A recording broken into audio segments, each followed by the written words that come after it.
सोचिए कि एक खाली मकान है और किसी ने उसकी एक खिड़की का कांच तोड़ दिया।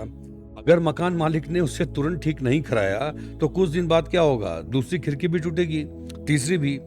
कुछ समय बाद लोग आएंगे और आकर के पता चला बाहर जो है कुछ गमला वगैरह आपका रखा हुआ है, कुछ सामान है, धीरे धीरे वो भी लेके चले जाएंगे। ऐसा क्यों होगा? क्योंकि जब आप रिपेयर नहीं करवाते हैं, तुरंत एक्शन जब नहीं लेते हैं, इन छोटे मोटे मैटर पे भी एक्शन नहीं लेते हैं, तो मैसेज ये जाता है कि या तो इस मकान में कोई रहता नहीं है और जो रहता है उससे कोई फर्क नहीं पड़ता। तो ऐसी स्थिति में क्या होगा? धीरे धीरे और कई असामाजिक तत्व ऐसे होंगे कि एक दिन मकान में घुस भी जाएंगे, पता चलेगा कुछ समय बाद पूरा मकान जो है खंडहर बन जाएगा। इसे ही क्रिमिनोलॉजी में हम लोग कहते हैं ब्रोकन विंडोज थियरी।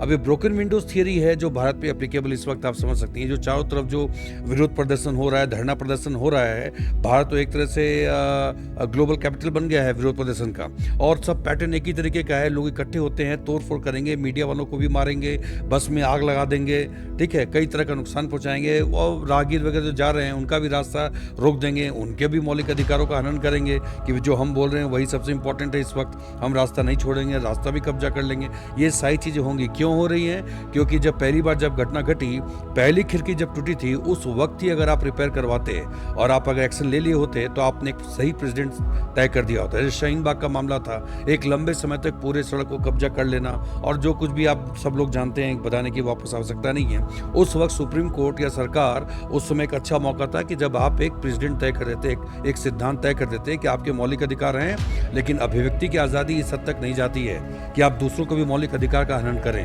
अब रास्ते पे कब्जा करके बैठ जाएं। उसके बाद देखिए फार्म लॉज को लेकर विरोध हुआ, उसमें भी सरकार ने और सुप्रीम कोर्ट को जो मौका था जो कुछ करना, उस लेवल का नहीं कर पाए, चाहे किसी भी कारण से हो। इस हद तक छूट हो गई कि वो चले गए और जाके लाल किले पे चढ़ाई कर दिया, भारत के झंडे का, तिरंगा का जो है, तिरंगा का अपमान आपने कर दिया, अपना झंडा वहां लगा दिया। इन सबसे संदेश ये गया कि इस हद तक आप नियम अगर तोड़ेंगे तो कुछ नहीं होगा, और उसी का परिणाम जो है धीरे धीरे आप देखिए इस वक्त जंतर मंतर पे हो रहा है। जंतर मंतर विरोध प्रदर्शन का अधिकार आपको है, बिल्कुल आप ये कीजिए, लेकिन ये जो अराजकता है, ये तोड़ फोड़ और इस ढंग की चीजें जो हो रही हैं, ये मारपीट, मीडिया कर्मियों के साथ मारपीट, आपस में मारपीट, 2 गुट 3 गुट, कभी निहंगों के साथ, कभी इनके साथ, ये सब क्या है? सर्कस टाइप का चल रहा है, एक पिकनिक टाइप का चल रहा है। ये बिल्कुल वही लॉजिकल आउटकम है जो शाहीन बाग से शुरुआत हुई थी।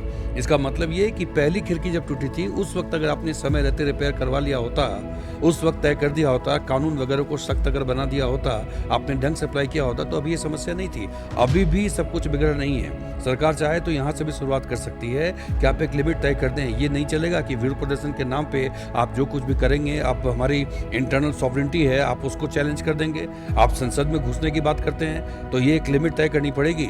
इसमें कड़ाई से सरकार को पेश आना पड़ेगा, तभी लोकतंत्र जो है वो सही ढंग से चल पाएगा।